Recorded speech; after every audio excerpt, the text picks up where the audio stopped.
Hey there again. Um, so I'm back, and I'm sorry for the Discord notification. In between episodes, I went caving, gathered some obsidian and diamonds, so that we can go to the Nether this episode to get some steel. But first I have to make a Nether portal build. I gathered a lot so I could make a really big portal build, but I haven't designed anything yet. So let's get making that. It's been a while, and as you can see that by the fact that it's progressed 8 days, and it is fall, or I guess as this mod calls it, autumn. And a lot of my tools have broke and turned into diamond, which is exactly the problem we'll be addressing today. You see, I could just upgrade all my stuff to diamond, but you see, in my other world that I've had, and I don't really play on anymore, I discovered that it's better to have a mix of diamond and steel. But to get steel, we need to go to the Nether. And I've created this nuclear reactor Nether portal design, but it looks a little more like a turret tower to me. And instead of green goo inside, I made like purple goo because it's not supposed to be a Fortnite reference. It's supposed to be maybe like the purple stuff leaked into this and created a portal. So yeah, let's go. Entering Nether, building terrain. Please don't be a tiny cave. And it is a tiny cave. Although I do see the exit, and this is exactly what we came here for. Nether coal. You see, this is what we need to both make and fuel blast furnaces, which are required for steel.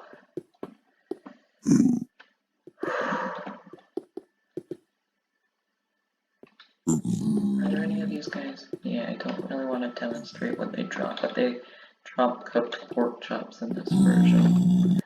But, so yeah, so let's gather some nether coal.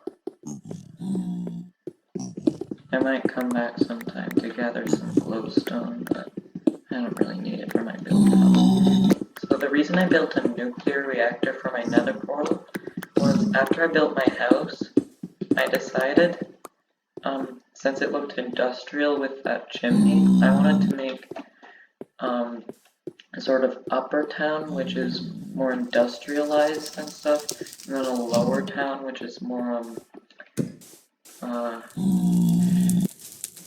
it's like a little more rural and stuff.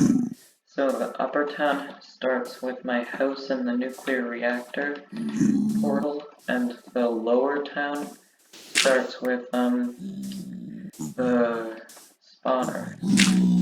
I might a lot more of the functional builds will be in the upper town, and then some more decorative, maybe housing builds will be in the lower town. So yeah. I'm just gonna gather some of this now. The first gas. Ooh, he's not. Why are they downwards? Okay, maybe I'll just kill him with my sword. Yeah, they don't drop. Gas tiers don't exist in this version. They just drop gunpowder, which is something I have a lot of from raiding that labyrinth, so I don't need to worry about it too much. I am back to my house, and now I gotta make the blast furnaces. You see, blast furnaces are made by 8 iron surrounding 1 nether coal. Oh yeah, this is a mesh block. It doesn't allow players or mobs to go through it, but it does allow items to go through it. So that would be pretty useful for a mob farm.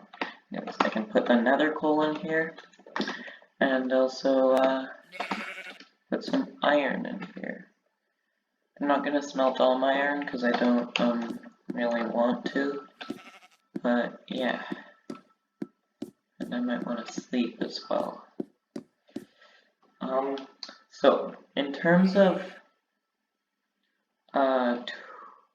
tools, I will be using diamond until I start to run out of diamonds, because diamonds are faster than steel, and then but once I start to run out of diamonds, I will start converting to using steel tools, which are a perfectly acceptable um, uh, replacement, because they are a bit slower, but they have much more durability.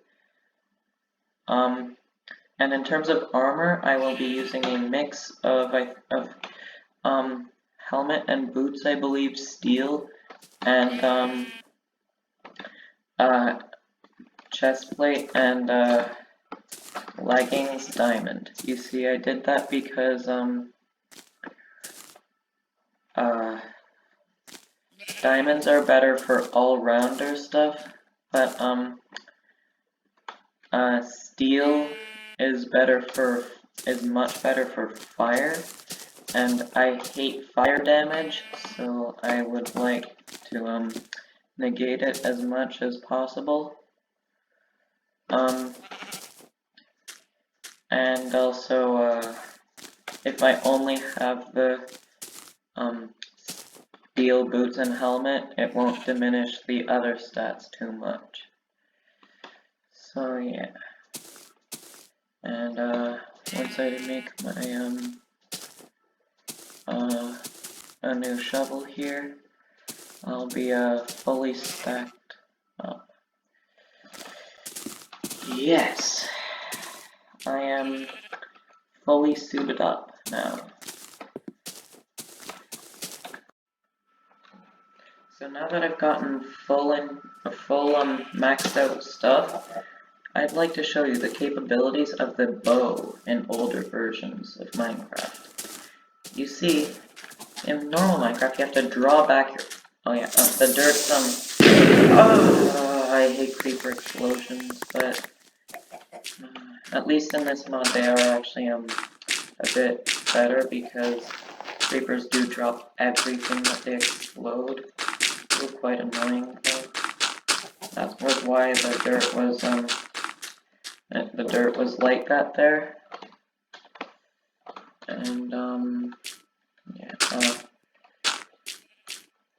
So I was just about to show you the bow capabilities. I'm just gonna make this look a little more natural.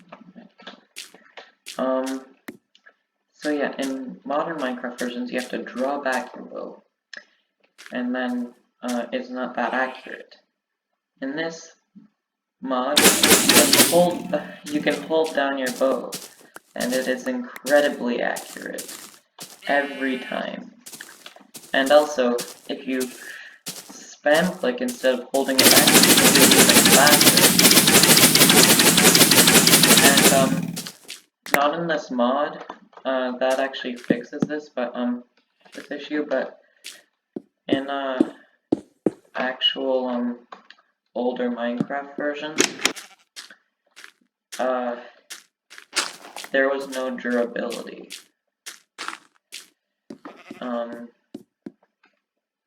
So yeah, this was actually the preferred weapon at this time because of how fast it was.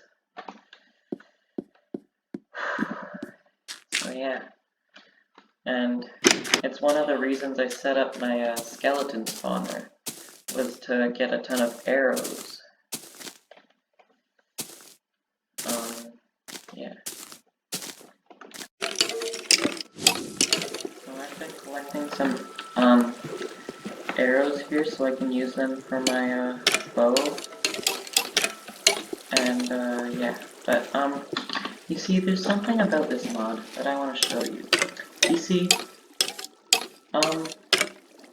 let's say you wanted to make a floating island, and you want grass on that island. But there's no silk touch with this mod, because of the lack of enchantments.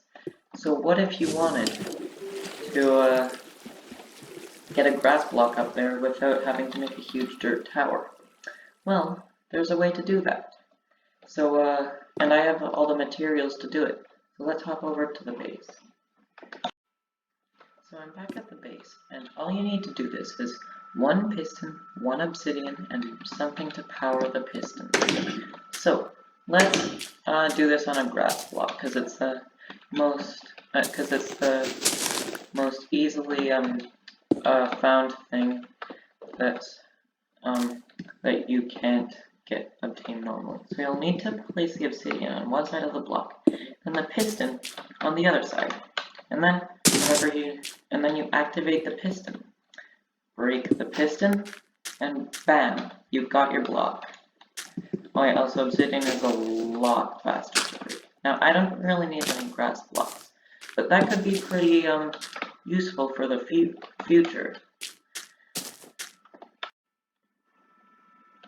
Now, the reason I got all this gear today was so that I can build in the future and fend myself off from mobs while I am building. But, you see, there's one last thing I need to do. Now, while you are building, you'll probably take a lot of fall damage, or the mobs will hurt you a lot. So, you need food to heal up, but right at the moment, I have to go hunting every time my food gets low. So, before this episode ends, I'd like to make a farm, so let's do that. So I was gonna gather some seeds on my way to the lower town because you don't typically see fields in urbanized industrial areas. But so that's why I was gonna go down to the bottom, but with this mod, I think they made it so that you need to use a hoe to break tall grass to obtain seeds. So, yeah, I may need to do that. Yep, I've never obtained a seed before, but now that I'm doing it with a hoe, it's working. I've cleared out an area for a field. Won't be the biggest thing in the world, because I don't really use up a lot of wheat, and I can always expand it later, but it'll just like cover this area. So I'll just build it now.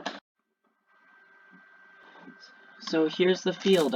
It's not the biggest thing in the world, but it'll do for now, and I can always expand it later if I have problems with the amount of wheat, but I was able to plant it all thanks to bones from my skeleton farm. And also, if you put on leather boots, you cannot trample crops, even if you're like jumping on them, which is really helpful in this version. Especially since in these older versions, even just walking on crops could damage them.